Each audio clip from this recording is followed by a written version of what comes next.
Glendale Arts and Culture Commission meeting on February 16. I guess we start with roll call. Yeah. Commissioners Deaver. Here. Derhovanessian. Here. Sherikian. Here. Sherikian. Yes. Chairperson Oshagan. Yes. The agenda for the February 16th meeting was posted on the bulletin board outside City Hall on February 10th, 2017. Item 2, consent items. At 2A, approval of regular meeting minutes from January 19th, 2017.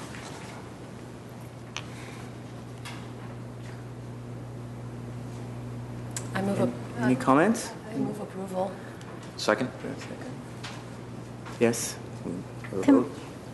Roll call. Yeah, roll call, please. Yes. Commissioners Deaver. Yes. Derhovanessian. Yes. Sherikian. Yes. Sherikian. Yes. Chairperson Oshagan. Yes. Item 3, introductions and presentations. At 3A, Library Arts and Culture events presented by Chuck Wike, Community Relations Manager. Good afternoon, Chair Oshagan and Commissioners and City staff. I've got a nice PowerPoint, very brief, about some of the upcoming events at all of our libraries except our central library, which is still closed for renovation.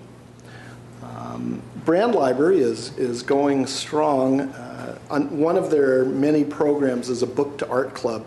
So while we do have book groups at different libraries, they've included an art component with their book club. So the next one is coming up on Saturday, March 4th, 10:30 a.m., Brand Library. They're going to discuss the Paris wife and have some kind of art event. The Brand Associates, the support group for the Brand Library, funds a number of things, including a very popular music series. So on Saturday, March 11th, 2 p.m., the Fiato Quartet will perform at the Brand Library. Music Animated is another initiative at the Brand Library and Arts Center. That's really a family program, so for kids. They started doing children's programming when they reopened in 2014. This performer coming up on Saturday, March 18, is Louis Cruz Beltran, very popular, let's say, salsa performer. He's going to be, he actually performed last year at the Plaza Series. So he's going to come in by himself with his conga drums and teach everybody how to play congas. It'll be fun. So that's March 18th. Again, the Brand Associates Music Series will present Third Wheel. It's a great trio. Saturday, March 25, 2 p.m. Their current show is called The Collectivists. It's a group of collectives, different art groups. It continues through mid-March. That's March 12th. They have a couple of programs coming up, one called Shifting Hierarchies in Galleries. That's March 4th. It's a panel discussion. And their closing day events will include workshops and some more talks. They're feminist collage making, photo booth projects, and a workshop led by Rachel Finkelstein. And this is organized by the Association of Hysteric Curators. So that's in your notes, but for the television audience, that's the end of the show, March 12th. And that'll kick off at 10:30 in the morning. That's a Sunday. The next show is called Man-Made, and that starts on Saturday, March 18. So the opening reception is that Saturday at 6 o'clock. Man-Made is an exhibition that explores the urban ecology of our built environment through the distinctive artwork of 7 remarkable women. It should be a good show. We're looking forward to this one. On your agenda, we have a call for artists for Beyond the Box, the utility box murals. It is out already. We've started pushing it out on social media. It's, of course, on our website. I sent out an email blast just this afternoon. Applications are due March 7th. We've got about a dozen boxes that are going to be painted in parts of Glendale in April. April 7th, literally a month later. Now, what's this? So you may know the Brand Library, but one of my favorite things is to see the people who come early to the Summer Plaza performances. Many of them bring their pets. So it's a dog-friendly zone, it appears. This guy, yeah, he's there every time about 5:30. You know, no matter how hot it is, he's there. He picks his seat, he and his dog. And so we have a call for performers for the Brand Library Plaza series. The applications are due April 3rd. Again, that went out also this week. The performances will start in June. They will continue through August. There are 13 Fridays in August that will have music at the Brand Library. If there are any questions, you can call me at 818-548-2030. You can look at our website. You can follow us on social media also. Thank you, Chuck. Any questions, comments? No, thank you. Thank you. Thank you.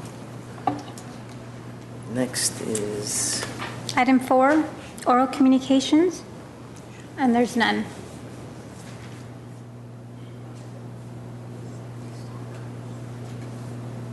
Item 5, business agenda at 5A, action item 5A1, selection of Glendale winner of Bob Hope Airport Tower banner competition.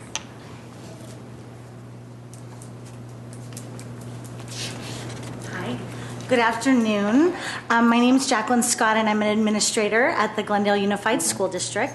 And it is that amazing time of year where we come to you to ask to place 3 pieces of beautiful artwork for the facade of the Burbank Airport.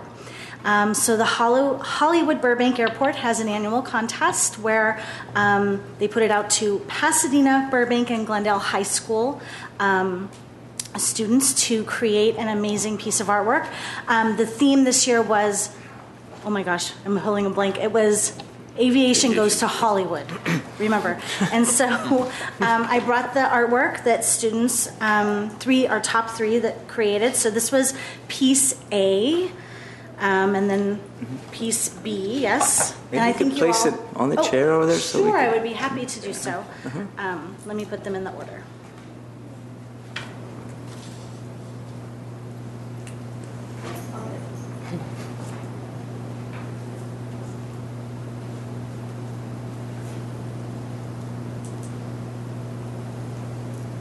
So these are our top 3 pieces. As a district, we had about 60 students participate, and then the high school selected their top entries. And there was a total of 13 entries brought to the district office.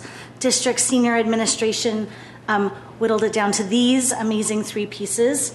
And now we've come to you for your assistance in ranking them. Thank you. Do you have any questions? Thank you. Yeah, any questions? No. So what's the procedure then? Staff will suggest that the commissioners quietly rank their selections 1, 2, 3, and as soon as you're finished, bring those over to Yvonne to be tallied.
Need some arts entertainment.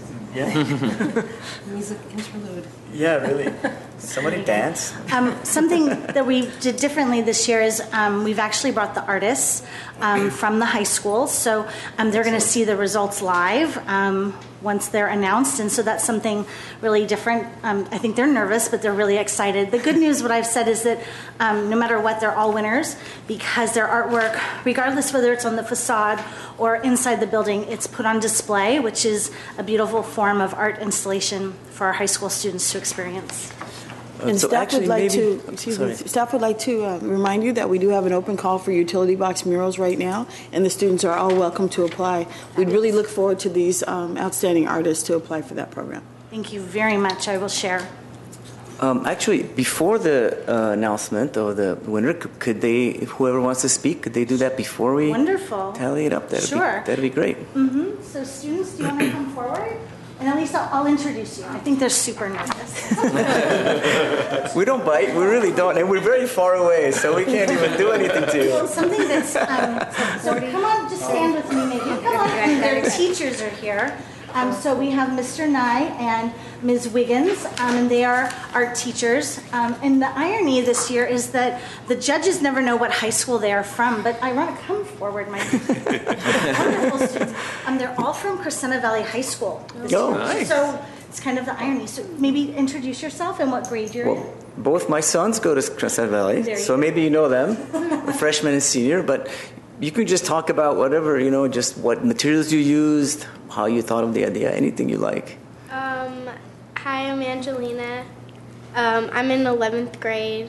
I used, Is it okay if I share which artwork? it Sure, is? sure, yeah, We're ready for definitely, it. Yeah. definitely.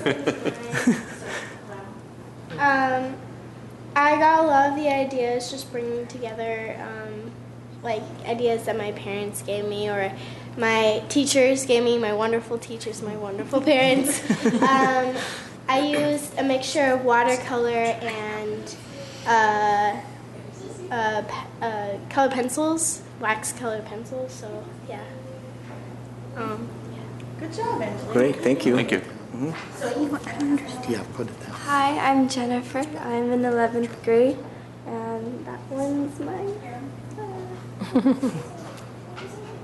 This is Jennifer's.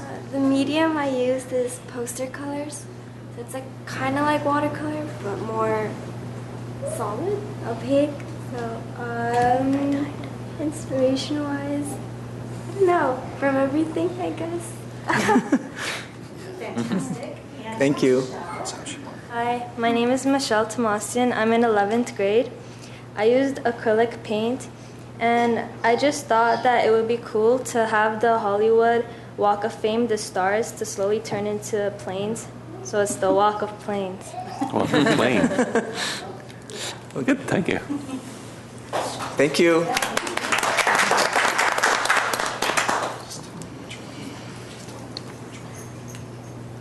Can we make some comments now? Please, yeah, go ahead. And staff would like to advise the parents that are here that these meetings are televised, and we do record the meetings, and they're saved on the city website, so you'll be able to go back and show all your friends and family. Do you want to announce it or? Do we do it now? You want to make Yeah, comments yeah. now? Yeah, let's Before- do the comments before the. Sure, Yeah, please. go ahead. Well, first of all, I want to appreciate all the kids coming here today, and this is the first time that we seen the kids coming here, and this is very nice. B, I have a background of commercial art, and when a subject that comes up to us, and then we need to do some research and draw something or come up with an idea, I like all three of them. One thing that I did not know, what techniques you guys learned in the classroom. And so did you guys apply that techniques or no? But that's secondary. The visual part of it, I like all the compositions, the way they put it together. You guys need to work on a little bit depth, the 3D concept. One of you or two of you has done a very good job, but most of one of them does not stand out as a 3D concept. So you need to give some depth to the painting, and that is part of the technique. I guess either the class didn't teach you or didn't work on it. But the color composition and the creativity part, you guys did an excellent work. All three of them came up very nice, and it represents the Hollywood and the Bob Hope Airport, of course, and the greater Los Angeles. So I really like the one with the palm trees that gave a special flavor, but all three of them were good. Go ahead. Yes. I just want to thank you all for the work that you've done and that you put into this, and thank the parents, the support, and the teachers, because you're setting the foundation for folks to be able to express themselves creatively and to learn and to take that to the next step. And I fly out of that airport a lot, and so I'm really looking forward to seeing all of them displayed. I actually was just taking pictures about a week ago in there of the ones that are up there currently, so I'm looking forward to that changing over. And I know it's super important to the airport themselves. I was on another committee for other artwork that's going up there. That's a gentleman that's going to be doing artwork for one of the parking lots. And I just know that the airport is so excited about their new name and about really letting everybody that's coming into Los Angeles to know that this is a destination, if you're coming to Hollywood. So this is going to be really important, I think, this particular round. So I think it's just really cool, and thank you. Yes. Meanwhile, being a Glendale person and part of GUSD for many, many years, I'm very proud that the collection has been selected from our La Crescenta schools, Crescenta Valley. The creativity is phenomenal. The fact that we help our youngsters to become part of what we are is important. The emotional attachment and the creativity that I see in the artwork shows that you have an understanding, a kind of a connection with where you are and what you can do for your community. That's wonderful. Thank you. And I just want to thank and congratulate all of you as well. It's great to know that all three are going to be featured prominently, and I hope you all know, no matter what the results are, it's a huge accomplishment to get this far. And all three are amazing. I mean, first, with the runway turning the stars into planes is amazing. With the dress becoming a red carpet, just a really creative concept. And then lastly, just the way you arrange Hollywood in the airplane with the propellers making up some of the letters. I mean, these are all really creative concepts. It's very easy to look at them now and think, they look great, but it takes a lot of thinking before you get started and while you're going through the process. So congratulations to all three of you, and I'm sure you're going to go on to do great things, and you're always welcome back to this commission as well. As Sharon mentioned, we have a lot of different projects, and you guys are very talented artists, so we'd love to see you come back and do other projects in Glendale as well. So thank you. I want to quickly also thank parents and the teachers for motivating students. In our society, we don't tend to motivate people to go to art and design and things of that sort. And so I think it's always going against the grain a little bit when you go into these fields. So I really appreciate it. And without your support, I'm sure they would not be coming to at this point and presenting their artwork to us. And I really wish that we could choose all of them to be first place and kind of rotate them at the airport. Maybe, Sharon, we can do that next year, just rotating them. But again, thank you for coming, and especially thank you for coming and perhaps missing a class at school, which I'm sure you're very sad about.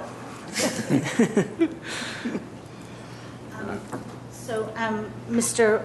Wike shared the results. So students, why don't you come forward? So you can hold your artwork. Would you like to make that announcement? Take a picture with them after the results. So.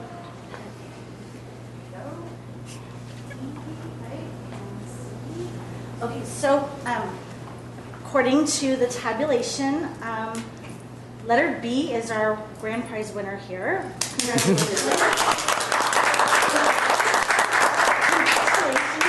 And then we have letter A, who's in the middle, yes. You are second place, and C. Am I getting the right letters? Yes. I can't remember who's what. But you each win a monetary little prize from the Burbank Airport Authority, which is very amazing. And our school district receives money for the arts. And so Crescenta Valley High School will get some of that too, which is fantastic. But each high school that participates gets some of that. So thank you very much, Commission. Yes. Good job. Chair, want to join? Why don't you all come up here and we get a picture? Here or down there? It's okay. Yeah. All right. No, you sit down. They come here and but they'll then take a picture. Will it work? Yeah, let's have the teachers and the parents, Yes, please, please. also. I just want to Should we stand with say us? Stand, yes. congratulations, girls. You did a terrific job. I'm really proud of the work. I appreciate the comments that the panel made, great comments, and it was nice to have this format where they could hear, because for the most part this is done in the dark and they just hear the results. So for them to hear your comments is really important so they know where it's coming from. There is a whole lot of work that these kids put into this, and I am blown away personally that these are juniors in high school. That is one of their toughest years in high school, and they're putting this sort of commitment, time, and attention into this work. So, fantastic. Good job. We're done? Yes, thank you very much. Thank you. Congratulations. Congratulations.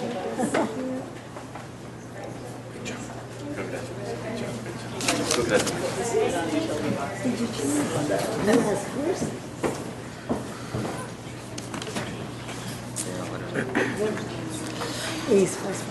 For me was B. Next action item then? Next item, 5A2, appointment of liaison to Brand Associates Board of Directors and to the Museum of Neon Art. Staff would just like to add a comment to this, that this is an item that's carried over from our last meeting where we nominated and appointed committees for the various at-large assignments for the commissioners. The Brand Associates are requesting that we represent the Arts and Culture Commission within their board. Their board meetings are on Saturdays, which has proven very difficult for the commissioners. And then Museum of Neon Art would also like to have a representative from yourselves. Their meetings are not regularly scheduled, so that would be sort of by invitation only.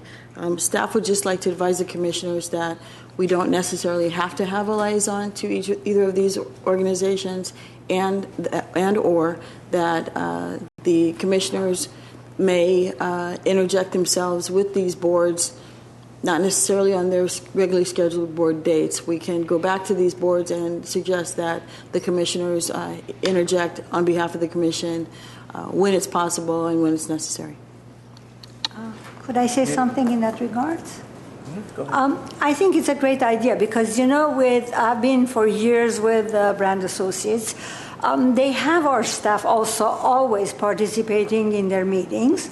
That means Kathy Billings is always part of the group that is there, and Sharon Garrett and other people as required. So kind of our being there or not is not as crucial the way you mentioned, and it sounds great that we could take part if there's a special meeting going on, that any one of the commissioners would be interested to go and participate in the event. I think that's the greatest idea, especially because Saturdays were not convenient for any one of us on the dais. I know that with the new elections, maybe we'll have other people coming in, but that suggestion, I think, was very appropriate, that if we would go accordingly whenever it is, we are willing. Very good, thank you. It's a good decision. Okay, first of all, can anybody, so we do the Brand Associates first. Anybody interested in being the sole liaison on Saturdays to the Brand Associates? No? That's why, I made the comment based on that. Yeah. And so, what's that? The commission could make a motion to have on an as-needed basis whichever commissioner is available. Sounds great. Could I pose a question? Just as someone that hasn't served as a liaison for any of the organizations, are there any crucial tasks that our commission, the commissioners that are liaisons have had a role in, just so, make sure that we're not necessarily negatively impacting the organization by our I'm sure we'll have some presence, but maybe not every board meeting, should we not have a liaison, but just want to make sure that we're not negatively impacting the organizations. Yeah, I'm not sure if we would be. I think typically we report on what we're doing to the organizations, and then we give our advice or our ideas about whatever work they're doing, I think. I would like to point out that as City Council appointees, your role is also to communicate what the City Council preferences are with regards to these organizations. The Brand Associates is a long-established organization, and they're very familiar with our procedures and our political organization for the City of Glendale. With the MONA board, however, they are new to the city, so they may not have they may not be as close to our politics as the other. Could I help Commissioner Sherikian on that? As I mentioned, since with different organizations, let's say Glendale Arts, we are not really a part sitting on their meetings and boards, or with the Mona, with the Neon.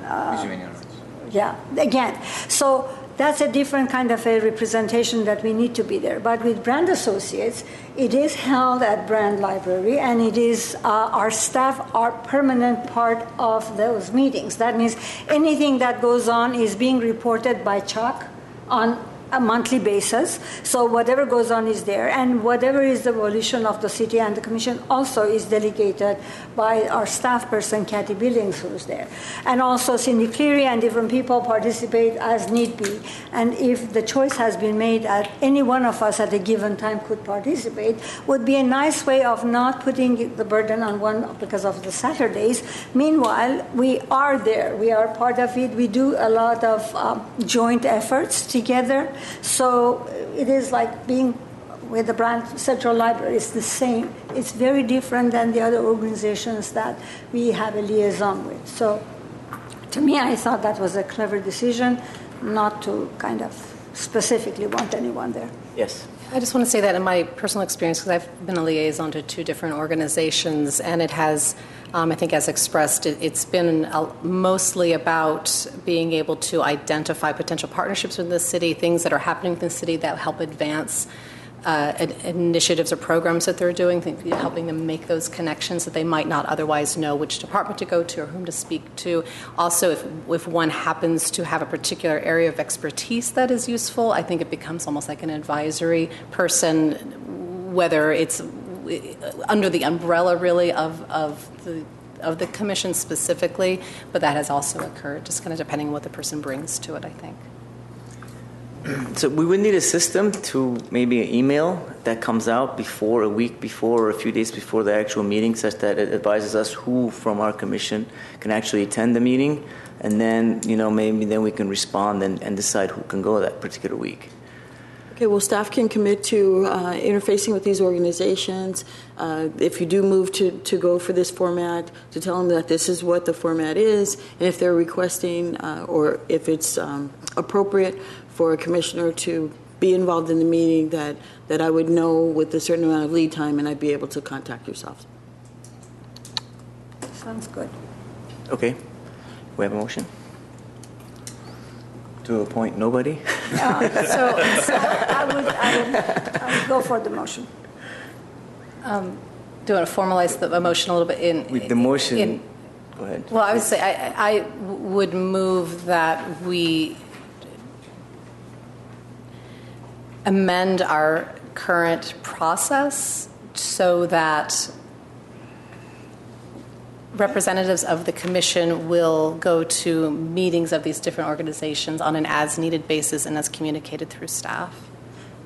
Specifically, not the organization, specifically with the Brand Associates. Oh, I'm sorry. I was expanding it to anticipating that this was for all of these appointments. The other ones we have people assigned, and I would like it that way because we need to be representing there. But with Brand specifically, it's because it's one of our locations, and our staff are permanently part of the meetings. So, and we have Chuck, who also brings in whatever goes on, and anything needs to be decided could happen here on the dais. That's why for Brand Associates, I specifically thought that this was a good decision. For the other ones, I definitely think that one of us should be a person who goes to those meetings and participates and becomes the liaison. Sorry that I didn't clarify. And please note that for Mona, we don't know when their regularly scheduled meetings are. I believe it's the third Thursday. It would need to be confirmed, but that's my recollection, in the evenings. Well, that might conflict with this meeting. We're the third Thursday. Is it? I can look at my evenings. Maybe it's the fourth Thursday, but in the evening, yeah. It's so next week. To be determined when their meetings are. I think Commissioner Deaver was on that, weren't I am you? currently the And lead. you are still, okay. And Well, could we vote first? Let's go one on. at a time. Let's do the brand associates first. So we Okay. have a motion. I guess the motion is to have a sort of a rotating presence at the brand associates meeting As need be. as need be, or I mean, I think it would be very important for somebody to go every time if we can. So presence at the brand associates meeting as on a need to be basis, or as necessary, as a motion. That's a motion. Is that a Yes. motion? Yeah, I'm here. I'm sorry. I just, as a commissioner, I'm hearing a couple of different things here. So even as you gave the motion, I also heard that you think somebody should be there every time, and I think that's a distinction that should be in the motion. So I think we're not. I don't think we're in a consensus in terms. Staff of would what we're advise doing. that you frame the motion either explaining whether or not the commission needs to or wants to be present at every brand associates meeting, and if the commission does not feel that they need to be present at every brand associates meeting, the motion would be framed as needed, and as staff contacts whichever commissioner is available. Or you could move that you always have representation and that staff tries to find one of you to be there. So that would be two different ways to put that. To me, being there for so many years, I would say as needed, because I do believe that it is well represented. They are well aware of exactly what we do. They partner with a lot of stuff we do, and we have our staff constantly there, and they organize and manage whatever they decide, and the report comes to us regularly at every meeting. So being there, I would think that as needed would be the best, and or it would be as the commissioners are interested to be participating, they would choose to go. Okay, so the as needed motion. Second? Anybody seconding that? I second.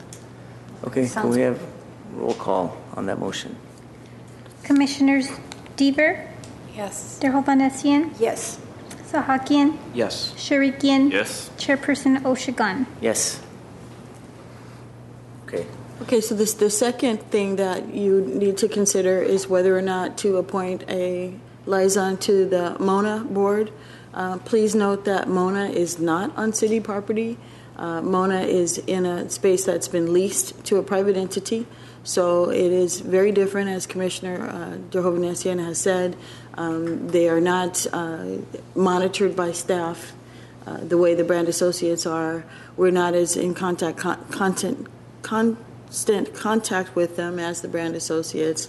However, they're less active in terms of having changing programs and things happening all the time. So I just wanted you to take that into advisement. A question: Do we have a I know we have a policy that states that we can assign a liaison based upon request of private organizations that are interested in having that. But I don't think we've had a discussion in recent years about the guidelines for that, or are there a certain amount that we would entertain, or do we just on a case-by-case basis, or do we always want to just be available to our organizations in our community on an as-needed basis if it goes beyond staff, or they have a particular thing that they're working through with regard to the city? I'm so policy-oriented that it just feels to me, since we're talking about it in this context, that it would behoove us to have a policy in place that's a little bit more specific. Throwing it out there.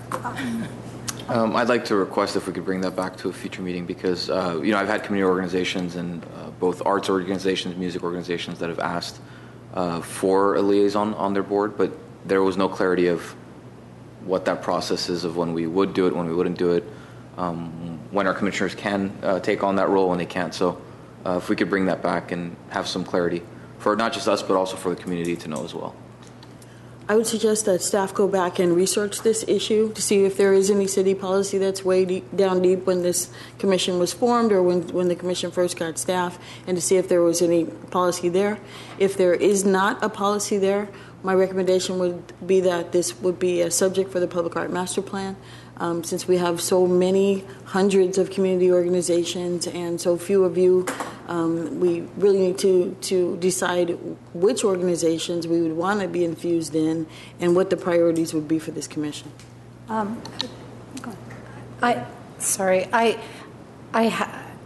I think it's something that personally think that's something that this board can kind of figure out or put some parameters around. I think if we delay every policy concept until and put it on the master plan, assuming that that's going to touch on that, I think we're going to get weighted down in a year and a half with this list of things that either were not touched on in the master plan or that were, and now we've got 20 things we need to figure out. As I think some things, acknowledging that we have very limited staff capacity, and I don't want this board to place that more pressure where nothing can happen, but I'm a little reluctant for things like that to continue to push that off. Well, I don't want that to be pushed off, but I think it's a very good question and a request that there are so many organizations, why some of them we need to be there and some we don't.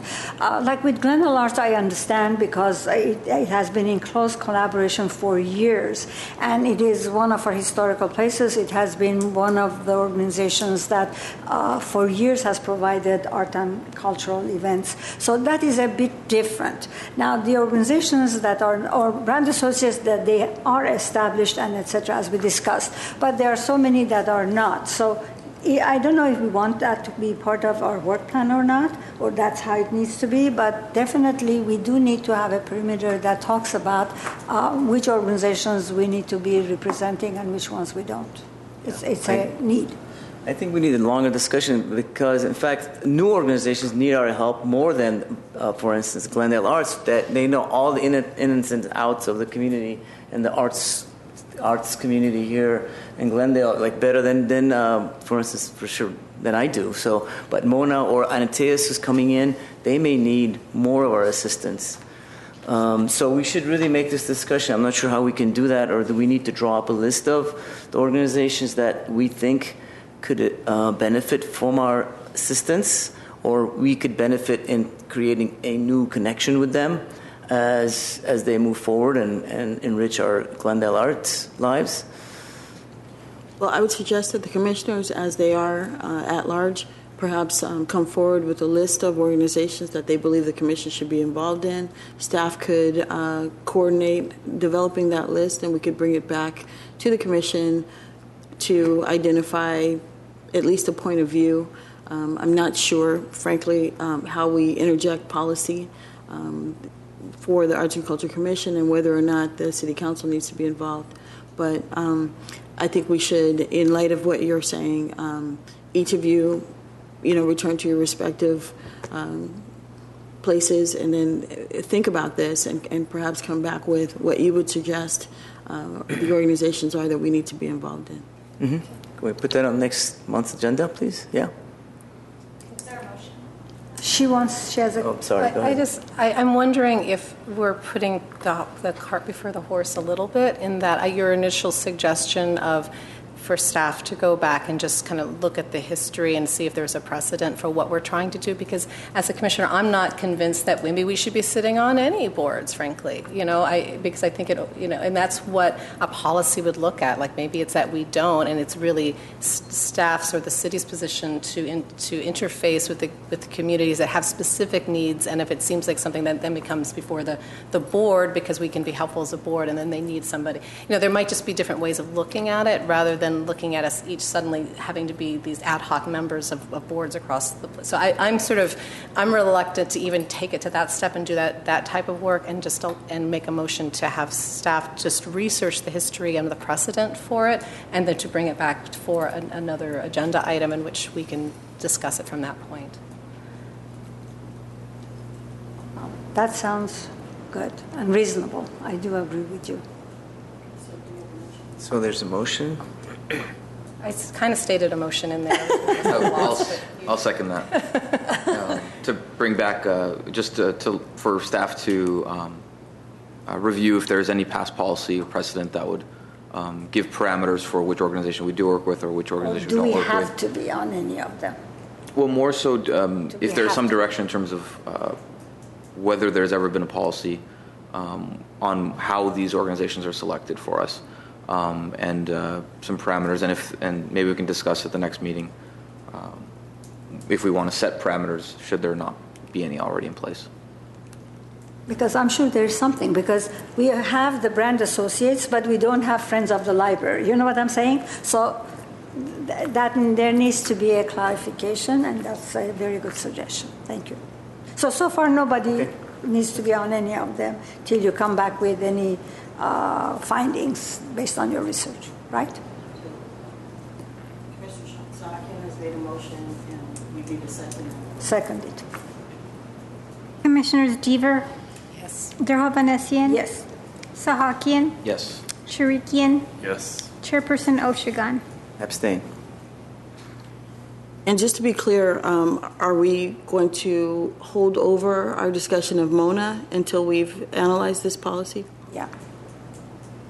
So I think we need a motion to hold over our discussion of Mona since it is on the agenda. Mona and also Glendale Arts, which last time I said I will, but if none of us are going to, so that is subject to that decision as well. I'm not sure we need to completely stop what the process we already have going forward and working with these organizations. I think it's beneficial to be part of their boards and know what they're doing, especially things that are happening immediately. So I'm not sure if that's necessary to stop everything right now. Well, I guess the argument would be, though, if, let's say, our commission feels that Museum of Neon Art is deserving of our appointee, then the argument would be, well, that may prevent us from being an appointee on another organization just because we're only 5 of us here. So that's kind of the reason why we kind of need some direction in terms of the policy of, well, how do we select these organizations? Yeah, because I agree with you. I think Museum of Neon Art does value, we should be part of that organization, but there are many organizations out there that we need to be cognizant of. I have a comment. No, go ahead, Arlette. As I was reading the meeting dates or meeting requirement, it says here that the Museum of Neon Art Board of Directors meets as required by its board chair. The just neon part of it I'm doing. So I'll volunteer myself to be part of that liaison if you guys agree.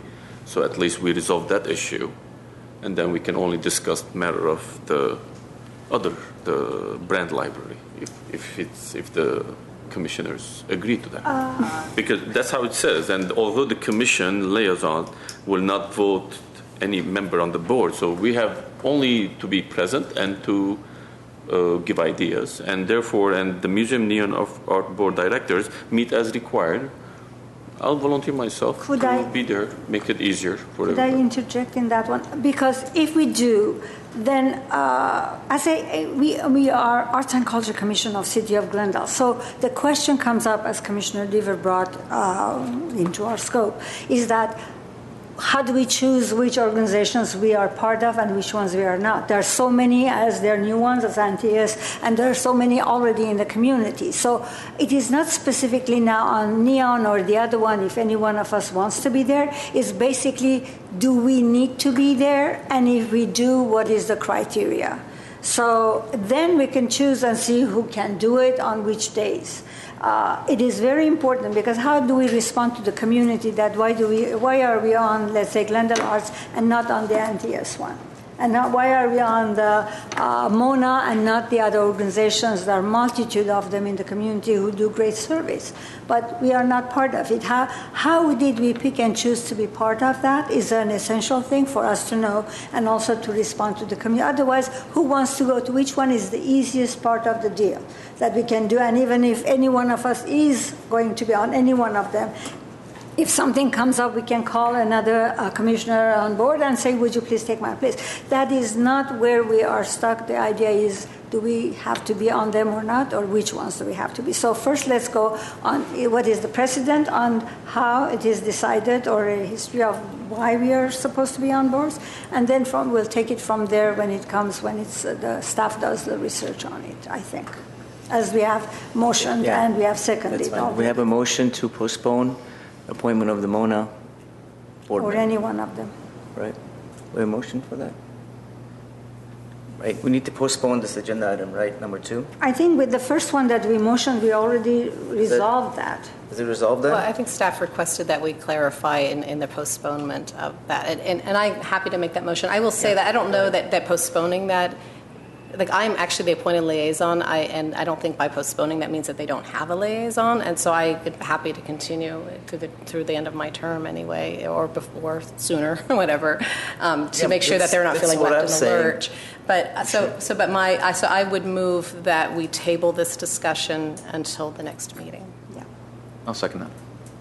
Yes. Appointment. Commissioners Deaver, Yes. Derhovanessian, Yes. Sahakian, Yes. Sherikian, Chairperson Oshigan. Yes. Item 6, Commission staff comments.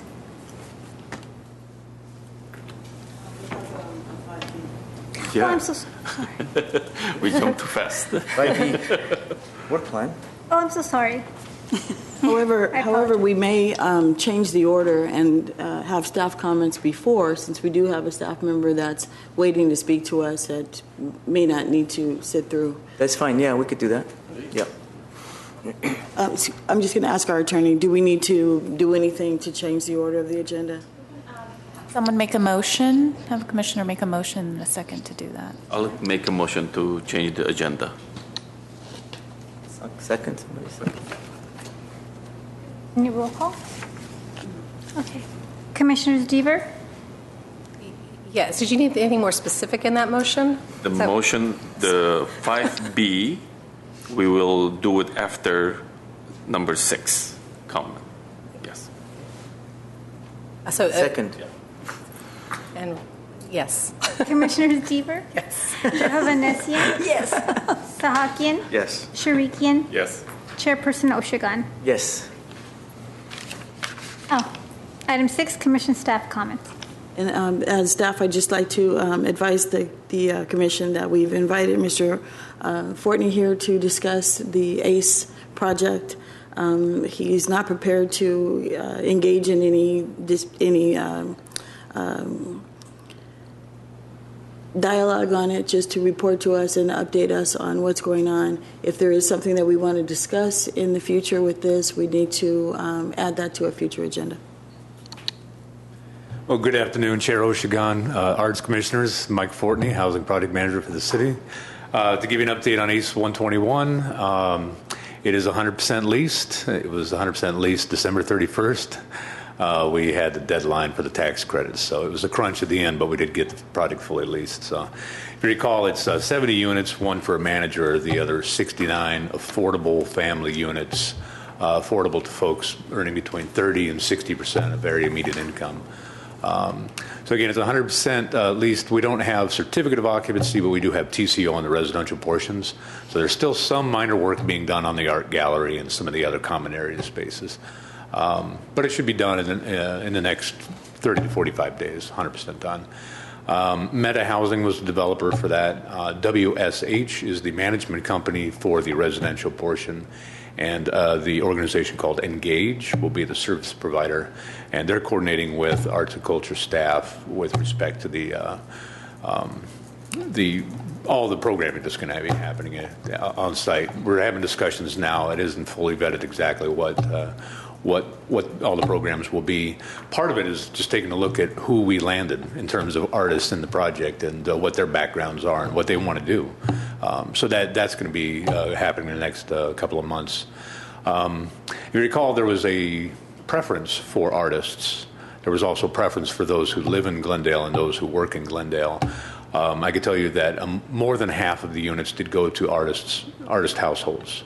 We think we got what we really hoped as a minimum in order to really get that population into the project. But when you go through and you look at the artists that applied and you look at the units that are available and the income for each of those units, you have artists that live and work in Glendale that did not get a unit because all the one bedrooms that met that particular income criteria were taken by then. So it just kind of works that way. But I think 85-90% of the people living in that lived and I think worked in Glendale. So we've got a lot of Glendale residents, and again, more than half of the units did go to artist households. So we're really excited about that. The other thing, I hate to throw the date out yet, but we're tentatively scheduled for, I believe it's May 17th at 11 a.m. for the grand opening. So May 17th, it's a Wednesday. So it's not firm yet, but we're checking in folks' calendars. obviously your calendars would be your presence there would be critical. So, but it's going to be a lot of fun just in talks with Engage and Meta and what we might do for that grand opening versus others. Usually when you do a grand opening for an affordable housing project, it's a pretty big deal. But I think this one's going to be really fun. I think we might have some of the folks that live there actually doing some performances and stuff. So hoping it's going to be a lot of fun. So I will come back to you and let you know when that date is firmed up. So, and I'm happy to return if you do have questions at a later date. Can I ask something? For the gallery that there's going to be an art exhibition, is there going to be a planned kind of person who curates it and who puts all the stuff and arranges the dates? Kind of, would it be run like a gallery, or would it be like just a hall that, based on need, one could contact the manager? I want to see, is it more organized, or because we were looking for that gallery for quite a while because we don't have a space for the artists to come and do their artwork, besides all the art galleries that are very expensive and percentages required is so high. So on this one, would they have the person who does, putting all the stuff, how to put things on the walls and do all the kind of regular meetings, or it is going to be based on the community as they come in? Sure. And Engage is the organization that's going to be running that gallery. I think Sharon has something to add to this, but I want to say, I forget her last name, but it's a newer staff person for Engage. Her first name is Marshall. I was impressed with her background, with little I know, but so she's going to be that person that's going to be on site quite a bit. And then if Sharon has anything more to add. Yeah, I can just answer that. Marshall has been engaged to run the artist component and the gallery component. Right now, they're taking a look at whether or not the gallery should be run by the artists themselves and curated by the artists themselves as a collective, or if it should be opened up to the larger community for exhibits. Of course, opening up to the larger community for exhibits raise the questions of curation and how artists are selected, and that's, of course, a very staff-intensive way to do it. So they've come and asked me my opinions, and I've given some. Excuse me. But ultimately, Engage will work with the City of Glendale to establish a policy about that gallery. The one good thing about Meta Housing and Engage and all these people is that they have a lot of experience with exactly this, and they can look out over the country and see what works and what doesn't, and then look within Glendale to see what's indeed possible here. Thank you. Thank you. Thank you.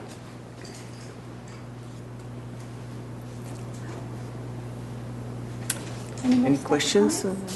I think it would be awesome to actually have Mr. Fortney or somebody from the development company come back so that we can actually have, because I think there might be other questions that people have that we're not really can do under this format. So just to be able to have that discussion, I think might be helpful for us. Others I'll second that. I'm sorry, I didn't understand that. I would request that we agendize another overview of the project at a later time so that we can have a discussion about it, since we're limited here. That's fine. And as all this is developing too, I'm hearing that you'd like them to come back and talk to you again, maybe in a month or two, when plans are a little bit more closer to finalization. I think I just know that I have some questions that I'd like to just be able to ask about the development and with regard to the history of the project, which we cannot do in this format. And so I would just request that we bring it back as an item in which we can more freely ask questions. So you'd like to bring it back as a discussion item? Correct. So, And I'll second that if we need a motion.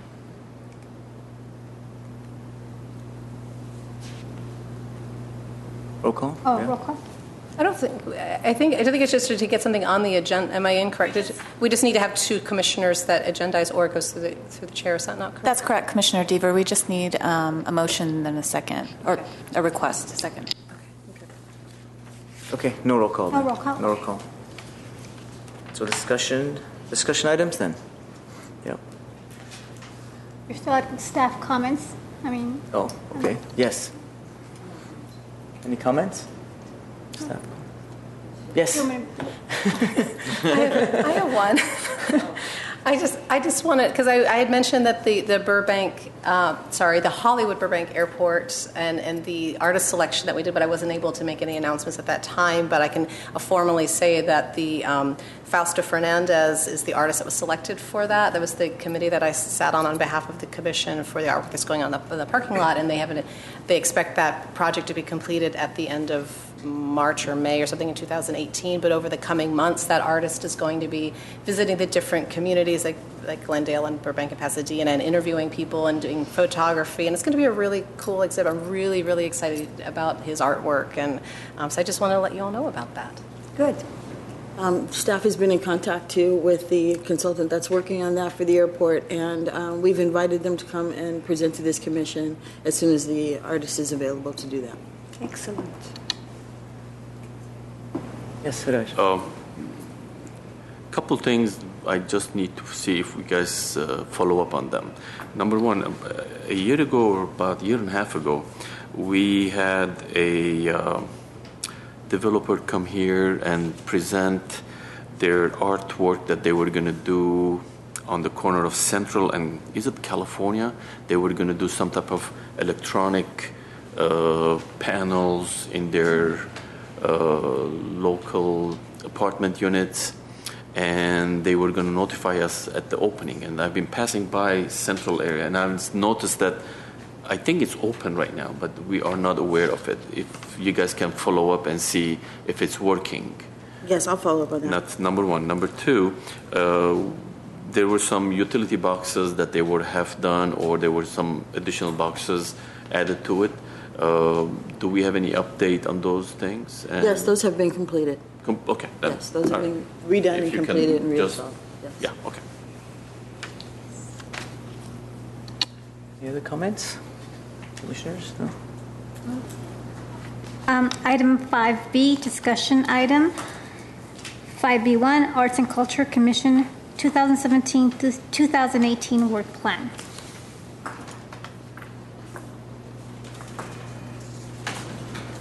Okay, good afternoon, Commissioner, Chair Oshigan, and Commissioners. I'm going to update you now on the 2015-2017 work plan and moving into 2017-2018 work plan.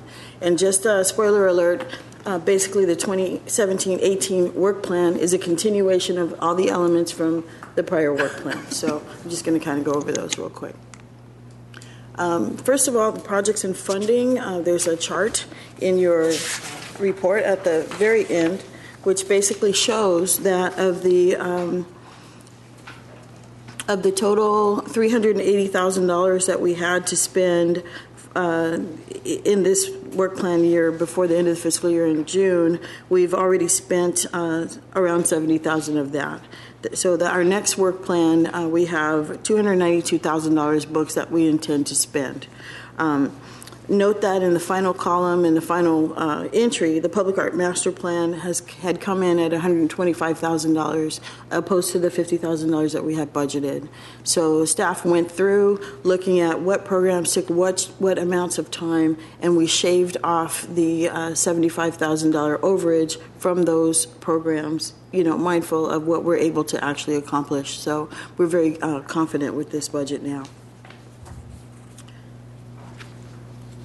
One of the can I ask a question sure, as you go? Do. The maintenance, can you go back? Maintenance and conservation. So why is that $17,000 less? Maintenance and conservation was a budget that we really hadn't had to tap into. We utilized maintenance and conservation monies to upgrade the utility boxes and to prime them and get them ready for installations. But because many of our programs were not installations, we didn't need the maintenance and conservation money. So one of the one really fun aspects of our work plan is the creation of the Arts and Culture Commission branding. As you know, you don't have a brand. You have a sort of a sub-brand to the city and the Library Arts and Culture Department.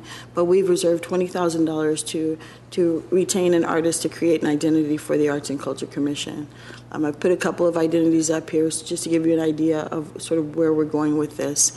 But as this program develops, we believe we can start it in the summer of 2017. You'll all be enrolled in that process. The next project that is in both work plans is the Plaza series in the summer, which Chuck already talked about. It's a 13-week program. It's a continuing program. Our call to artists is now open for that. Beyond the Box, as we also discussed earlier in the meeting, we now have 80 boxes installed. All the ones who had additional stuff added to them after the paintings have been updated, and our next installations are April 7th through the 9th. The Public Art Master Plan, as you know, we worked for an entire year to get that approved and to ensure that we had the right team and the right budget for it. The budget has been approved and the contract is in its very final stages. It's been approved by our legal department. The insurance requirements are now coming in, so it is just literally a matter of days before we can ink those contracts and get started. One of our new programs, AHA, or Art Happens Anywhere, is our pop-up arts program. We've now, as of today, we've received 9 submissions. We've got another one today. We determined a screening strategy so that we could bring forward to the committee working on this things that had been pre-screened for our criteria. And currently 2 submissions are under review for feasibility. One of them is a program, the top one, that's the artist, and that's an example of the program. He is proposing to install ironic signs in our parks that a common sign format that you would normally see, but it would have a message that would be delightful and interesting to people that saw it. That program's been approved by our traffic department, it's been approved by our parks department, and now the artist is fleshing out the locations and the exact costs. The second one that's highly feasible is Heidi Duckler Dance Theater. They would like to do an interpretive program within the Central Library with the Central Library open. So if you could imagine having a dance performance occurring during the library being open, there would be a series of rehearsals happening in the library and then a final performance in the library. So she is putting together her final proposal, and she's proposed to do this performance art in August at the library. The next program that you've worked on is Art in Adams Square Mini Park. We have a system of doing our installations, and our schedule has been finalized. There are 4 installations on the current call. The most recent installation was fantastic, and many of you saw it. I would encourage you to go and see that if you can. As we do installations at Adams Square Mini Park, we uncover new issues. For example, the roof was leaking and when the rain hit. In other words, it's not an art gallery, it's an antique gas station. So what we really need is policy as to whether or not this is a place that we should continue. Well, we're definitely going to continue to do installations, but whether or not we need to formalize this as a gallery setting. And if we do formalize it as a gallery setting, what will that cost the city? Who will operate it?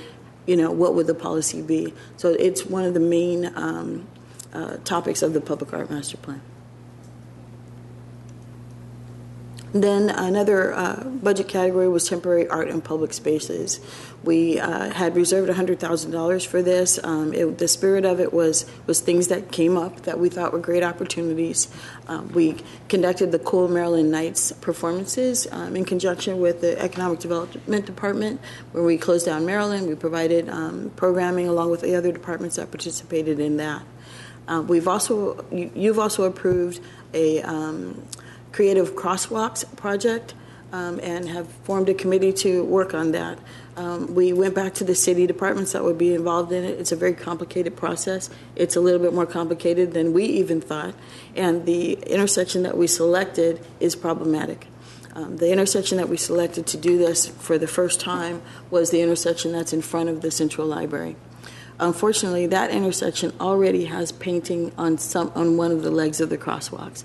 So that would have to be deinstalled before we could install new artwork, and there's a cost associated with that.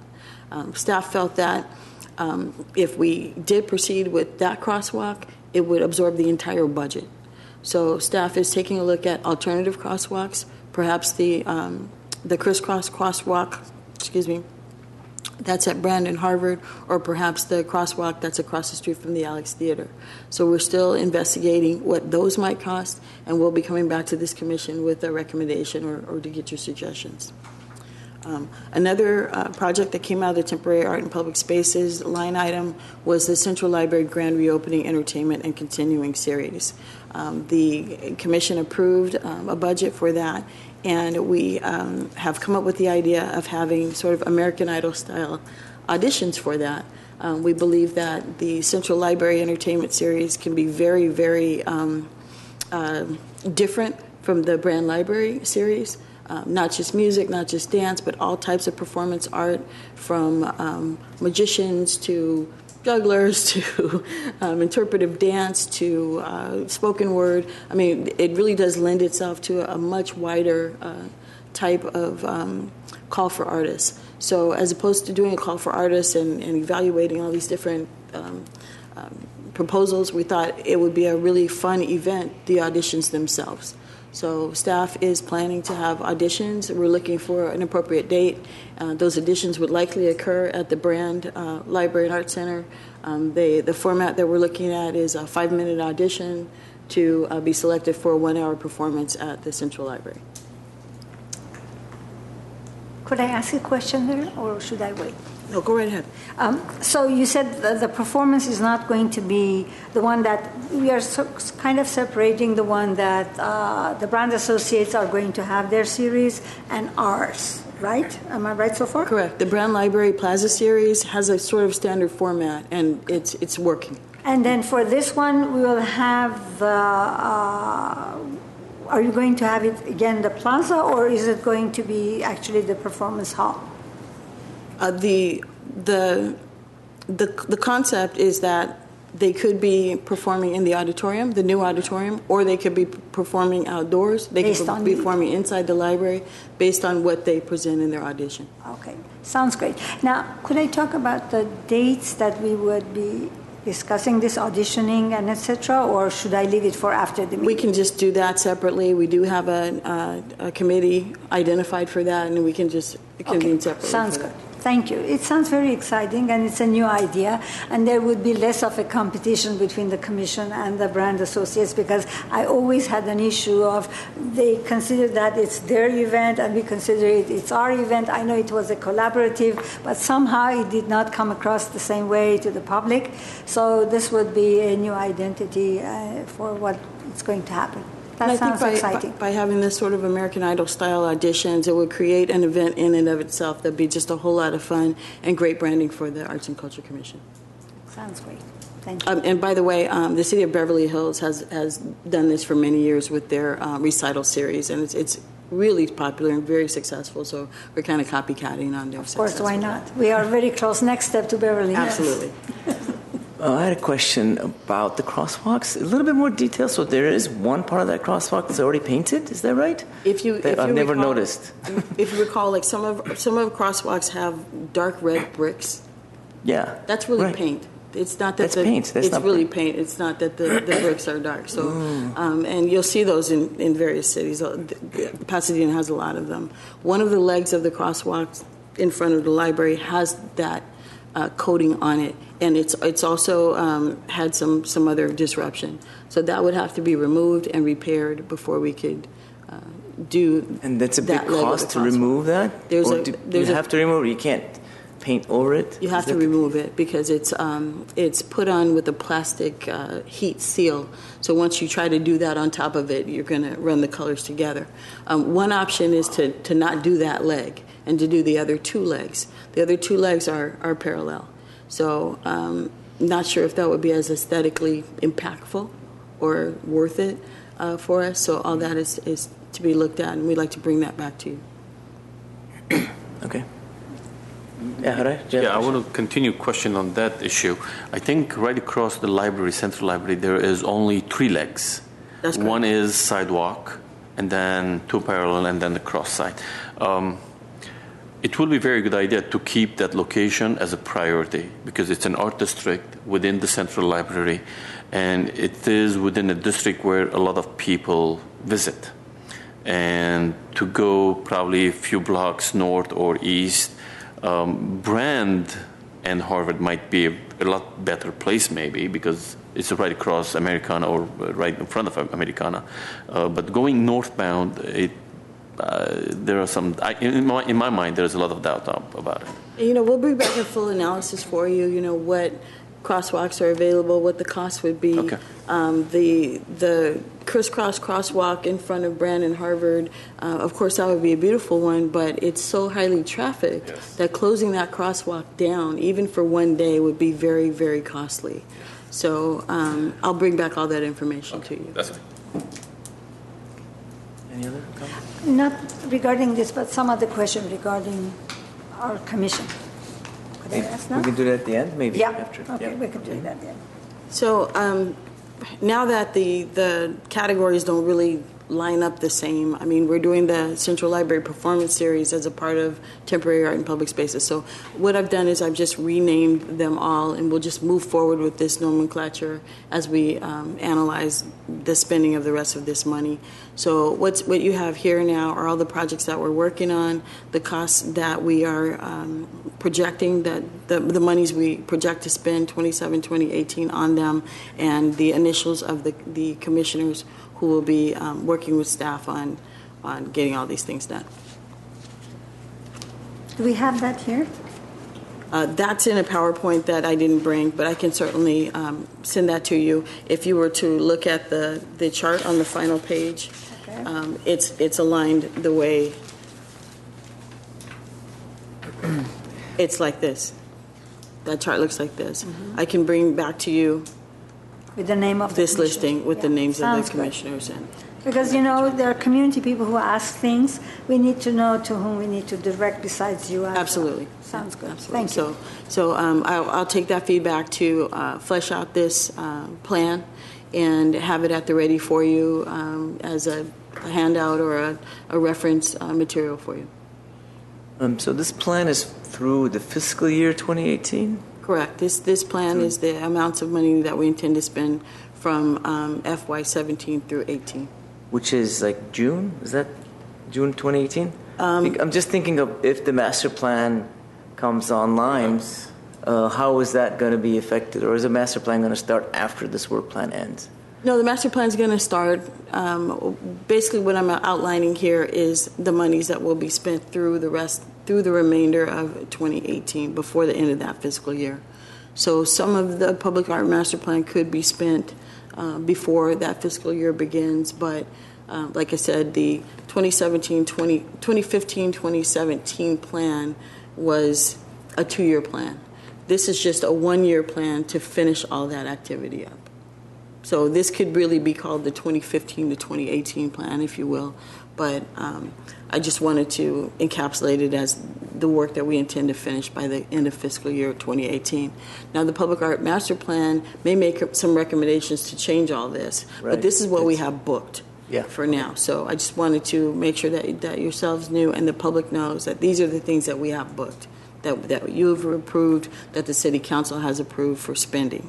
If the Public Art Master Plan, or when the Public Art Master Plan suggests new programs and new spending, those things would have to go back to the City Council for allocation. So these things are already allocated, they're already booked. We don't have to go back to the City Council to ask about them. You've already approved them, and this is basically what we have to work with as of today. Yes, please. Do we, since our approved 2-year plan ends at the end of June of this year, I'm assuming that we still, even if we have a 1-year plan that encapsulates this, and you know whether there's anything added to that or not, I assume we still need to formally approve a 1-year plan in the interim, or that it would be prudent to do so. Actually, you've already approved everything here. What I'm doing is just showing you where you stand. Did we? Am I just forgetting? Did we actually approve? We approved a 1-year plan for this fiscal year 2017 to 2000. 18? You've approved all of these allocations and all these projects, Right. but the work plan is really staff's plan. So I don't think you need to approve it because you've already approved it. I would want confirmation on that. I mean, I'm not saying that you're not correct about that, and again, maybe it's just my need to have everything kind of really... Well, you could certainly move to approve it or not approve it, or, or to discuss it further if you like, but, staff is moving forward with these projects, and I just wanted you to know that because your plan expires at the end of the fiscal year, that we do have a plan in place to finish up all these projects, and that these are the things that you've authorized for us to do.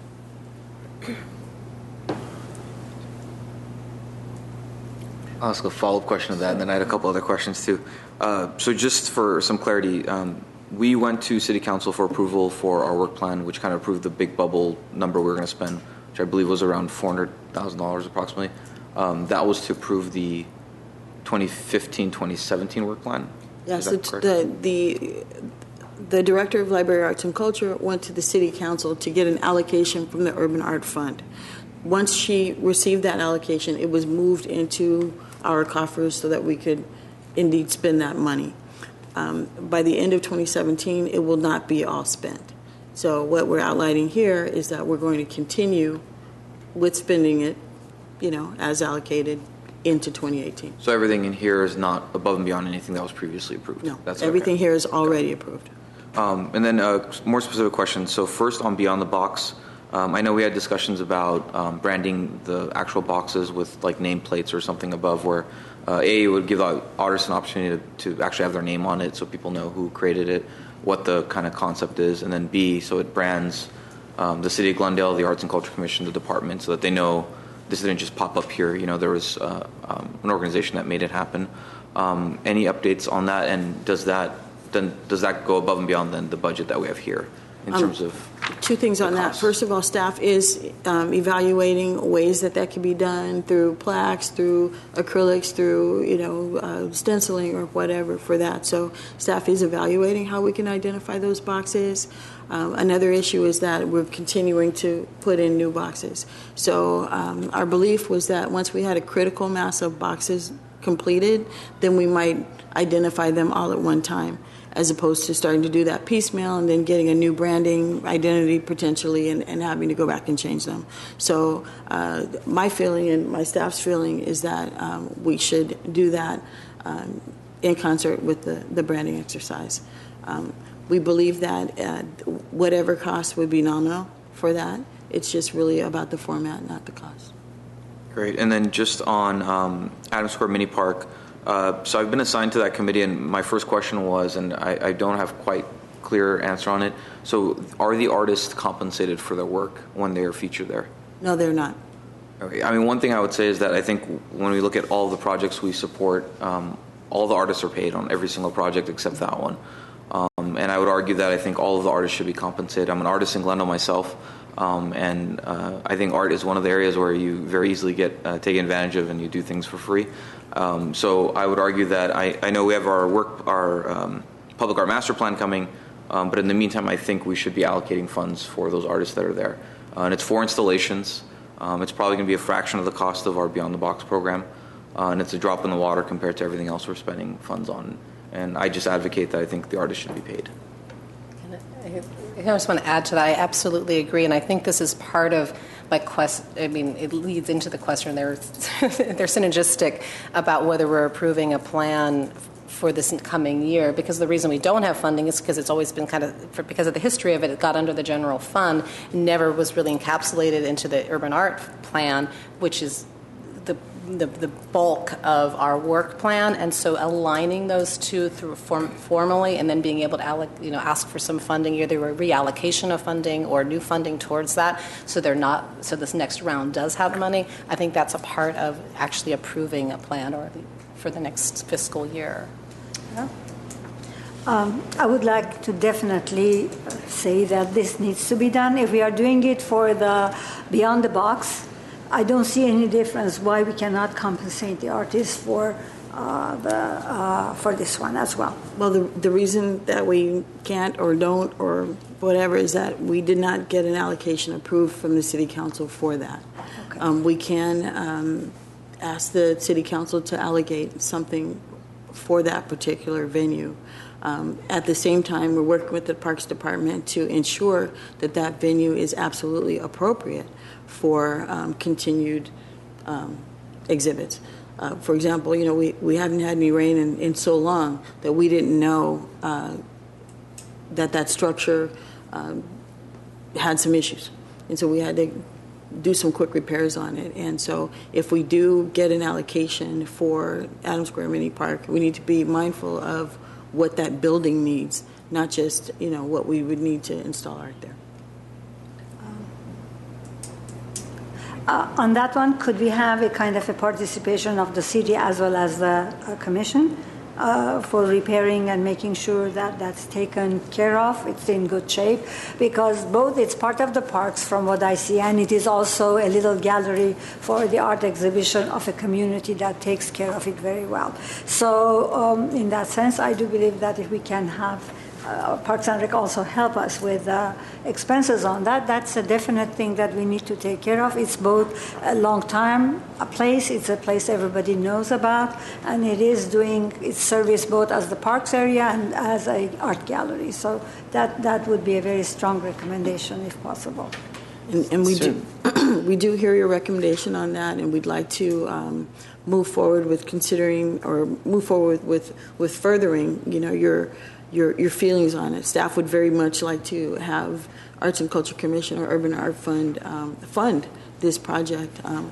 It's just that, with this current installation, we found out things that we didn't know about this building. And we believe that in order for us to move forward with any recommendation about it, we need to take a really long look at this building and whether or not it is suitable for us to continue to have exhibitions there. And if it needs repairs, or if it needs, to be refit in some way, that needs to be allocated within whatever we ask the city council for. Could I just add on? Thank you very much. I do appreciate that our staff brings this kind of information to us, because otherwise we wouldn't have known that it needs repair because it doesn't look from outside. Such information is really valuable. I really appreciate that as a commissioner. And I also want to point out that there are many venues in the city public venues where there are art exhibitions from artists that are not paid. Where stipends aren't offered. We do lots of exhibitions in our libraries and so on, which are volunteer exhibitions. The Adams Square Mini Park, so far we've received lots of submissions from artists that are willing to install without payments. We're mindful that we don't want to take advantage of them or exploit them.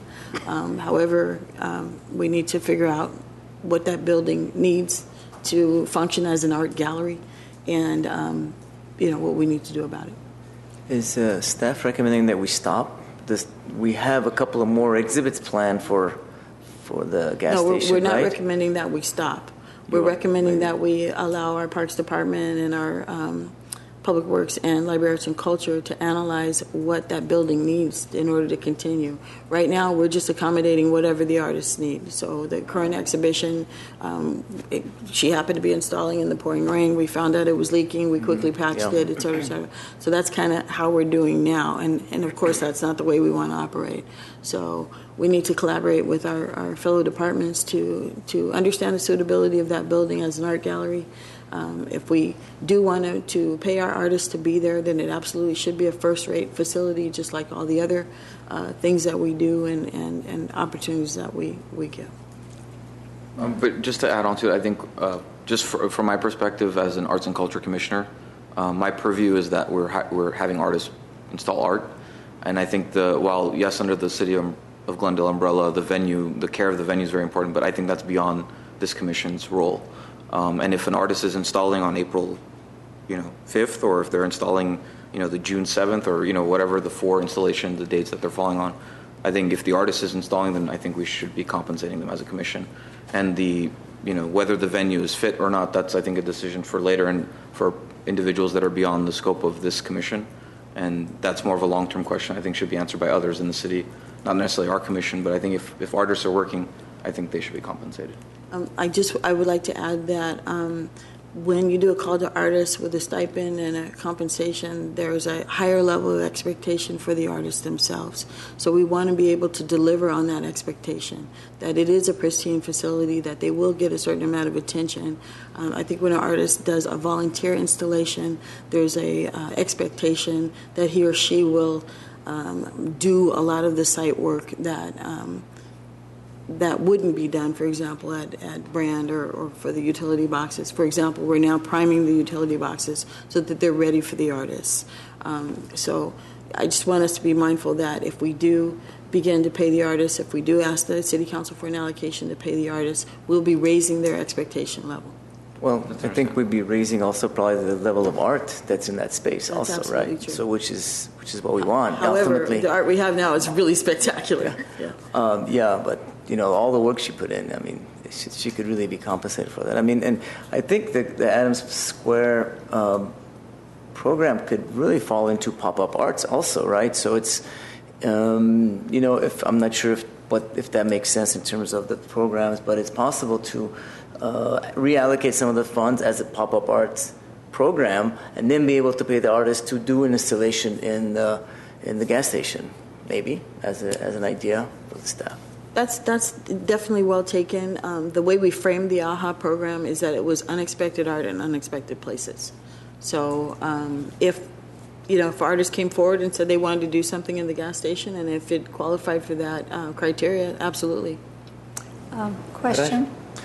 I want to bring up a point here that we've been discussing for the past 5 minutes.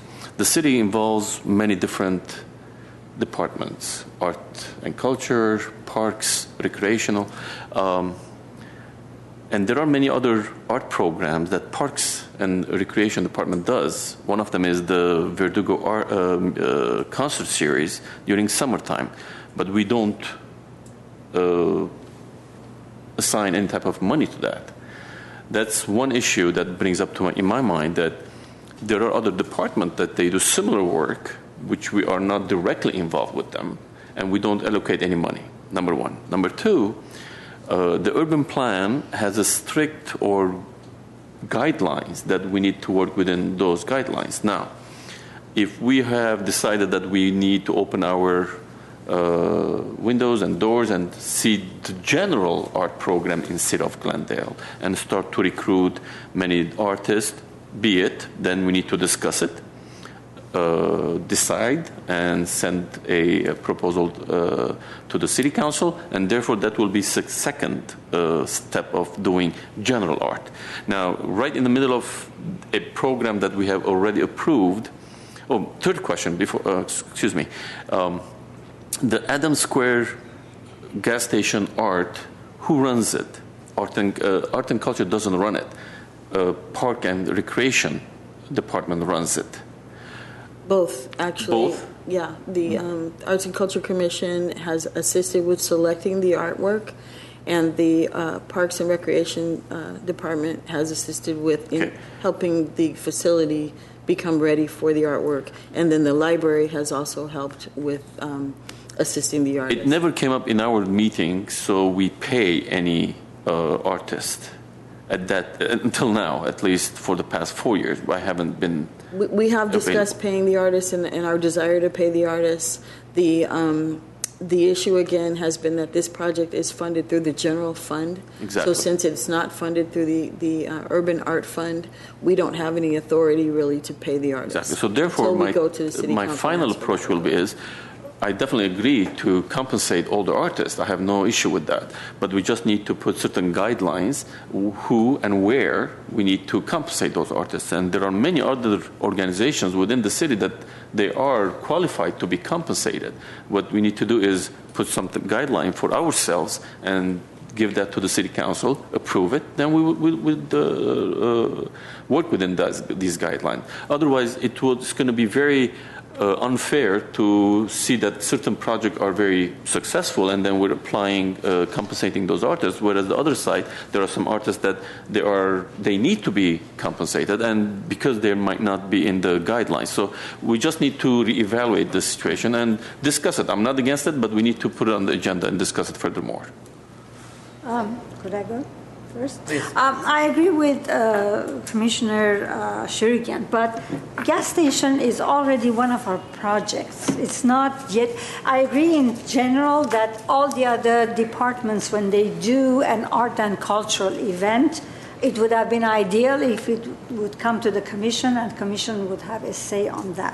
That is another story, which I agree. The same as you were talking about the decorations on the brand that, who decides and etc. So anything that has to do with art and culture, it seems logical if it comes to the commission. But on this one specifically, since this is one of our projects and we are paying for the other similar projects being the Beyond the Box, so on this one, this sounds kind of closer to what we are already doing. It's just we try to modify something we neglected in a way. So, but the rest, I 100% agree with you that there are so many different departments who are doing cultural events and we are not part of it. And the community expects that the Art and Culture Commission that has the title would be involved in that. So if it's good, we get the credit, and if it's bad, we get the grunt from the community on all that is being done by the city. But this one is specifically one of our projects. I just wanted to remind. So two things. One, I have a question about what staff's anticipation of the timing or process is with regard to determining.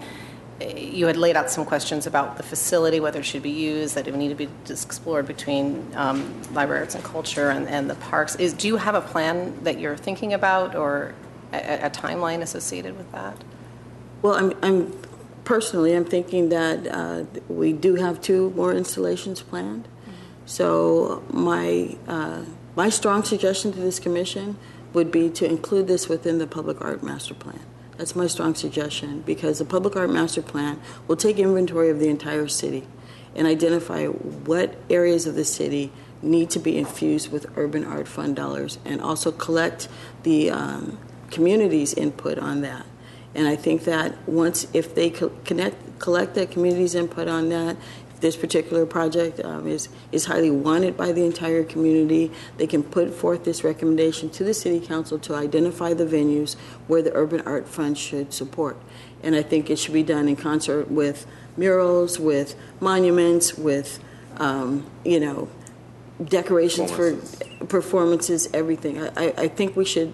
I hate to say wait, but I think we should throw this in to part of the inventory that the Public Art Master Plan needs to help us decide in a very objective way. I think the Adams Square Mini Park, because it has a very vocal community, a very involved community, it has bubbled up to this commission quite a few times, and rightfully so. But there are other parts of the city that also deserve consideration, as this does too. And I think that if we add the discussion of this facility as part of public art in Glendale, and not as a separate one-off that we go to the City Council for, I think it would be a more robust analysis, part of a more robust analysis. However, as Commissioner Deaver and others have pointed out, we've been working on this for quite a while. We know we are not paying the artists to be in this particular place. We do have some funds that we've allocated. We could shoehorn this into pop-up arts or into one of these other categories. And my other part of the question, we provide in-kind compensation to the artists right now in terms of insurance. Is that correct? So, I would say Commissioner Derhovanessian and I are the ones that have been on this commission the longest and have the history of how this came about, which was part of a broader plan. It kind of got narrowed down to this became the only facility that we could move forward. And then we spent like 6 years trying to get insurance approval so we could even get art in there. I mean, this has been going on like longer than our 2-year plan. So my inclination, and I'm just going to keep pushing, I'm going to keep going back to it, that I really feel like it's just we've got a year coming up. I don't know that our council would have a problem with us saying, gosh, we got 4 installations in 2017, up into June 2018, and if we want to give the artists, $400 a piece, I don't do math in my head, but like $3,200, something like that. Could we allocate that out of our $6 million Urban Art Fund for 1 year and then wrap it into the Master Art Plan to look at the overall process? But I still feel like for 1 year, I appreciate that the staff, this is your plan. Historically, though, the work plans have come through us, so to have a kind of a shift there, it just feels like, oh, I didn't know that now we weren't approving plans. And so I personally would feel comfortable if we just said, hey, everything's looking really great. We do want to carry this over. This one thing that's been sitting out there that we thought we could get put into this next work plan, but because the Public Art Master Plan we're putting off, can we just, do approval, 1 year plan, ask for that extra, whatever it is. Anyway, I won't keep going on because it's getting late, but the other thought is that could we extend this conversation to like our next meeting in terms of having a 1 year plan that might incorporate that and what that might look like if we did that? I know we're not doing motions, it's just discussion, but this is something that I would like to see just given the time and how long we've been going on about this, and just hearing some kind of general consensus about wanting to do something. We certainly can. I just want to clarify that it's not that you're not approving our work plan anymore. It's that you already approved this. So it's work that's already approved by you. It's monies that's already been allocated by you. And the point is that we don't have to go back to the city council, and that you've already blessed these programs. But if we approved a plan, then it would have to go to council. Is that the concern? If you approved a new allocation, right, you need to go to council. And the way these programs are laid out, just like Chair Sherikian said, yes, the gas station could be in pop-up art. It absolutely could. If somebody came forward and made a proposal to do an art piece at the gas station, we could certainly, the way that program is laid out and the way that program is advertised, we could certainly do it that way. Could I say something? As long as this is all great, as long as we still keep that as a community-involved project, because to me, the gas station has its different kind of an idea. This is one of the areas that the whole community in that area participates in it. It's a collaborative effort. They put different activities for that. They participate. They put their heart into it. I wish all the other sections of our city would be as involved as they are. In the homeowner association is highly involved in that. So we need to do whatever we can to support it so that it would become a model thing for the rest of the community to follow up, hopefully, in the future. So by putting it in the pop-up art, if that does not take it away from whatever that location, that area, and the people and community are involved, it sounds great. If it's going to become part of what specifically only we are getting involved, then I would have some kind of a problem. So we have 2 exhibits left at the gas station, right? And so I think maybe the staff can go back and figure out some way, without going back to city council, figure out some way to compensate the artists in some kind of context that clearly the commission would like to make that happen. If we could look at that and then let us know if that's possible. And also would like to, for your consideration, if you feel that we should retroactively compensate the people within this call that were not compensated as well.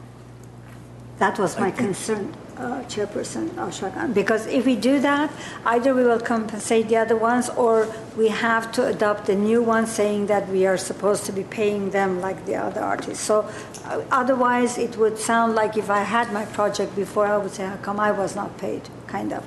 If it's not a new kind of concept adopted, that might raise the question, wouldn't it? That the other artists who have been something new has to be adopted clearly for this to go forward. Yeah. So I think we can say from this point on, other artists agreed to not be compensated and did their artwork. Okay. But from this point onward, then we're doing something a little different. And just for 2 exhibits until the master plan kind of guides us. Just a point of clarification, because actually from what my point of view was that starting with the next call, which theoretically would be in the spring for fiscal year 2017 to the end of 2000, so these 2 still fall under the The two upcoming still fall under the understanding that there would not be compensation, and that, it's a work in progress. So that's why I keep going back to, can we just get another, if we don't want to approve a new plan because we don't want to push all of the stuff that we're extending before council because you're afraid if anybody's concerned that might bring up questions, and we're just bringing forth this one project to say, hey, we want to slip this in while we finish up our other projects until whatever that strategy is, whatever makes the most sense. But I wasn't implying that the two that are coming up would be eligible for any compensation that might happen to be in the next fiscal year. Well, I'll just clarify that one option that staff could pursue is to write a staff report to the City Council asking for an Urban Art Fund allocation for 2017-2018 to compensate artists for Adams Square Mini Park. We could absolutely do that.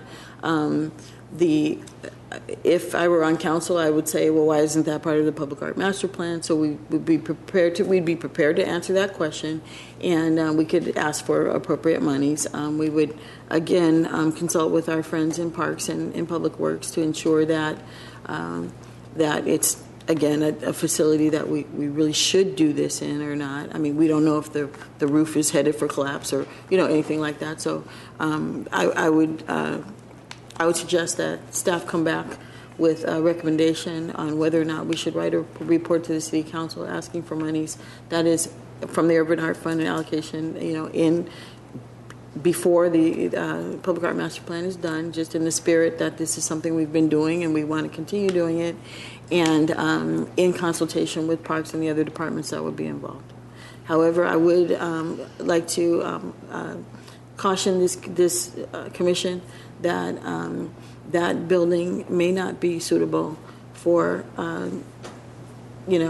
ongoing art installations and to function as a gallery.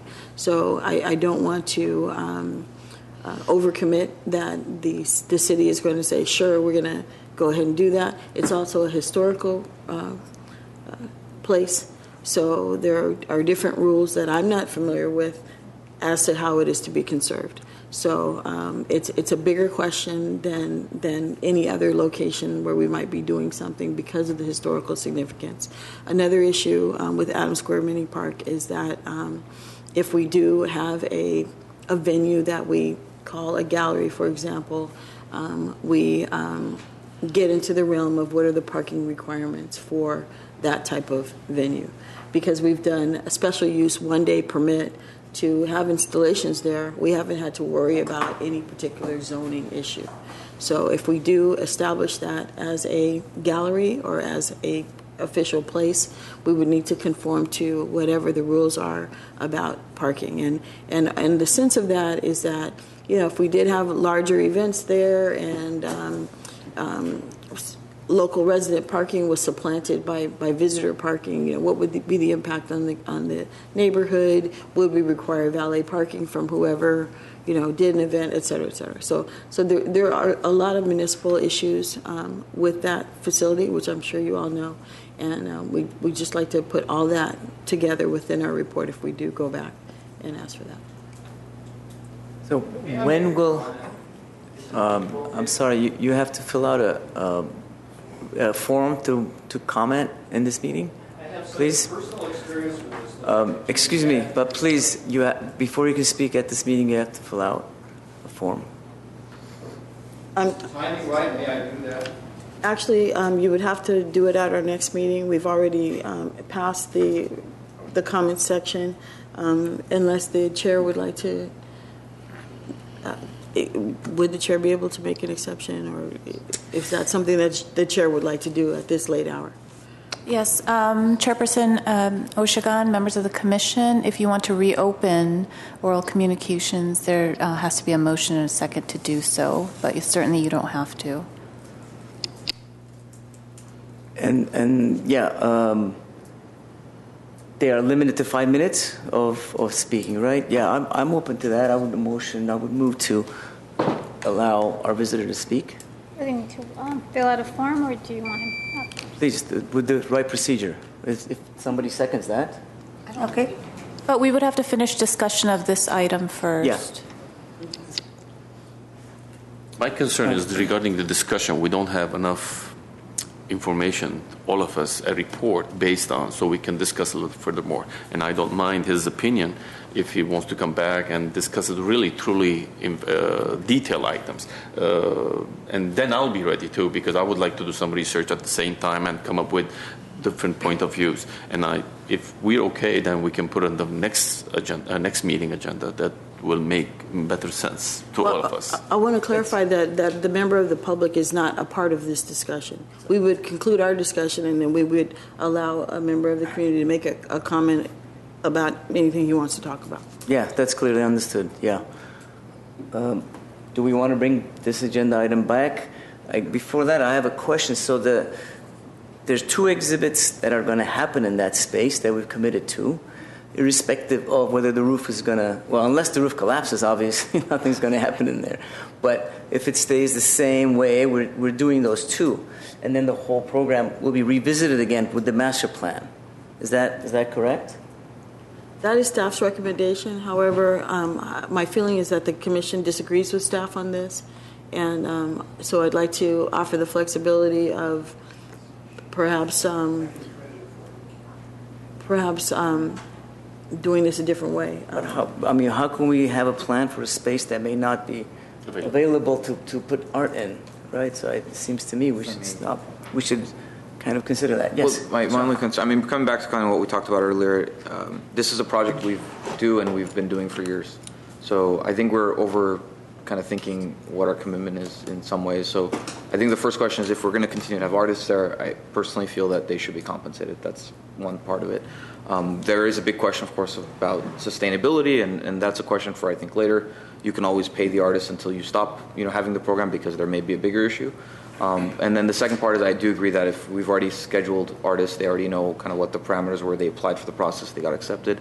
And 2, I think waiting till the next round to start this program, should we approve it, to be paid for the artists, then it also gives a chance to speak with the neighborhood association and just make sure that process, as Commissioner Derhovanessian mentioned as well, is protected, because we don't necessarily want to take it away from the neighbors being able to have a say. So I think we need time for some discussion, because it's clearly different than the policy before.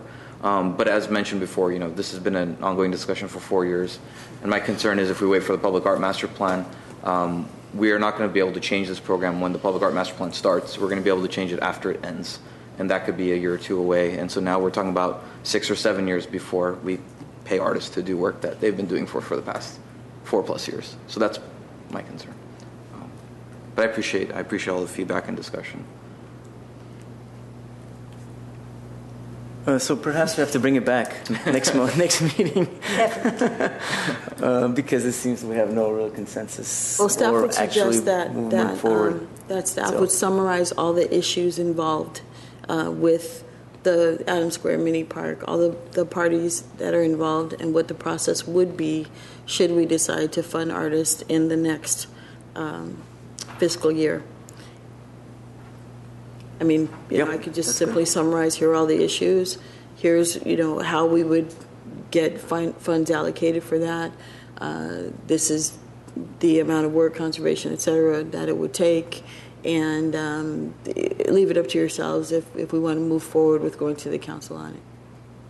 So are we clear? Yeah. Basically, one is the staff bringing information as far as preservation of the location and the details of who, what, when, and etc. The other one is continuing, if everything works on and it doesn't collapse, to have the projects there. And then number 3 is, as Commissioner Deaver said, not to cause any kind of questions and kind of discrepancies. So these 2 would still be not paid because the other ones were not. And with the new, whatever is decided, then we definitely strongly advise that they need to be. So basically, I want to be clear on what is coming next time. For clarity, what staff is hearing is that we will continue with the current program, the next 2 installations as planned. Staff will bring back an analysis of what would be required to have funds allocated from the Urban Art Fund to fund future installations, and a recommendation as to what those costs would be, inclusive of conservation, and also with regards to zoning. Yes, thank you. Sounds good. I have one more question about this. This master plan. I apologize. I didn't know that we were going to go that long on that. Not on the mini park. We're done with mini park. Okay. At least for today. So the branding. The branding that's happening. This $20,000 that's allocated for branding, but that's very closely associated with the master plan, right? The vision and the process in which that's going to go forward. I mean, when is that scheduled to begin, and how is that connected with the master plan? Frankly, I don't see the branding as part and parcel to the master plan. The master plan is really informing us on how we should deploy the Urban Art Fund resources. The branding has to do with putting a marketable face on the Arts and Culture Commission, and I think we can do that completely independent of the Public Art Master Plan. The branding exercise, I think, is we could certainly take advantage of the Public Art Master Plan activity to gather information about any branding that we may consider, but I don't see them as being intricately or dependent on each other. And but the vision, so there's a vision involved, and so how are we going to move forward? How is this commission going to recreate a new art space for Glendale, right? So there's that issue. And the branding is very much associated with that. I mean, the branding has to reflect that kind of vision. So does the master plan, right? So, again, my feeling was that the branding would consist of perhaps a logo. You have your mission statement, but just a visual face for the Arts and Culture Commission. If you did want, though, to redirect staff to incorporate branding within the Public Art Master Plan, I think we would have had to say that in the RFP, and we did not. The Public Art Master Plan did not suggest that we find a consultant that could assist with branding.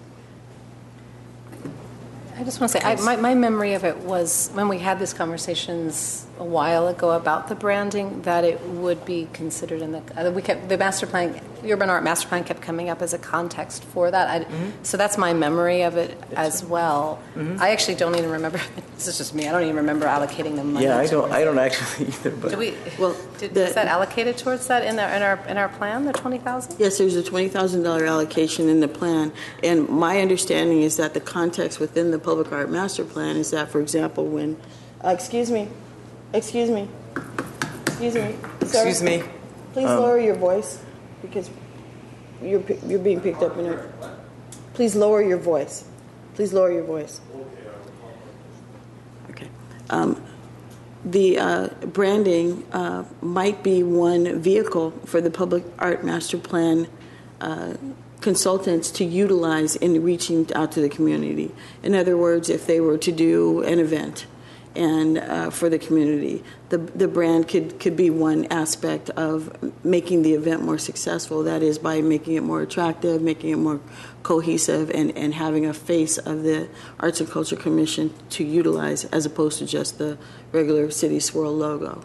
So that was the context that I understood with regards to the branding and the Public Art Master Plan, is that for example, when Cars Goldstein goes out and does a community event, if they utilize our new logo or our new taglines or whatever, it would just make the event more branded and more associated with the Arts and Culture Commission in an attractive and branded way.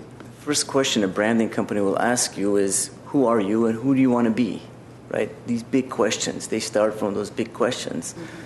And it seems to me we don't have an answer to those big questions. We're waiting for the master plan or in conjunction with the master plan to come up with the answer to that big question. And that's the reason that we wanted to push this into the summer. We do believe that some of those questions would be answered by next summer. So, that was the timing of that. However, this is not booked. We have not, fleshed this out in any way. We can certainly table that question. Like I said, the Public Art Master Plan is just about to be inked now. They're ready to jump in and start swimming on this. My feeling was when they, started to do public meetings or whatever and started to gather information about us, it could inform our branding. But that branding was not a specific assignment of theirs. That's fine. I'm looking for synergy between the two because I think there have to be. It doesn't have to be within the guidelines specifically for that. Okay. Any other questions? No, let's go for, you have a question? For the 5 minutes, let's. Yes. Then is that end of this agenda item? We want to close this item. I'm sorry, Commissioner Oshigan, members of the Commission, if the speaker's desire to speak is related to this specific agenda item, you may allow him to speak now for 5 minutes. If it's unrelated, we would have to reopen oral communications. We can allow him to speak. It's related, definitely.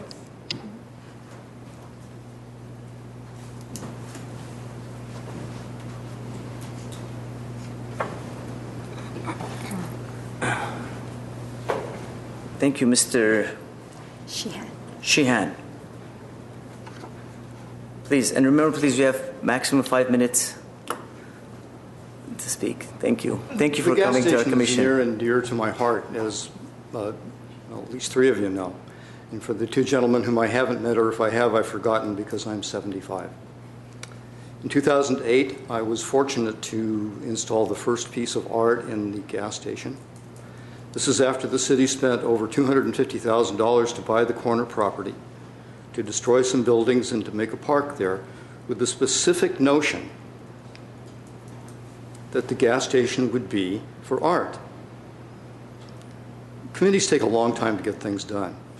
And the tone you hear in my voice is the impatience that I've harbored all of this time. Because if you spend $250,000 in 2008 or 2007, 2006, 2007, when the project was started, if you're going to restore a building, it seems to me that it ought to be watertight. And that if it is not watertight, that it's up to whomever did the restoration to fix it. Or you let the artists know that their work might get wet. The balloons that I installed in the gas station in 2008 could have gotten wet, and it might have improved the installation. And then time goes by, and we have to have a series of rules that dictate the way that public art is viewed, and so since 2008, it's been 8 years now since the first installation there, we've had maybe a dozen installations or less in the gas station. So my solution is that you fix the roof. Because don't take away what the Adams Hill Neighborhood Association worked really hard to save the building and to save the park. So you fix the roof, and then you find a way to have an administrator who is maybe in charge of that.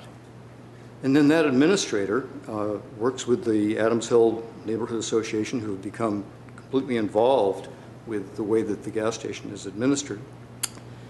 And you line up a bunch of people and you pay them or you don't pay them.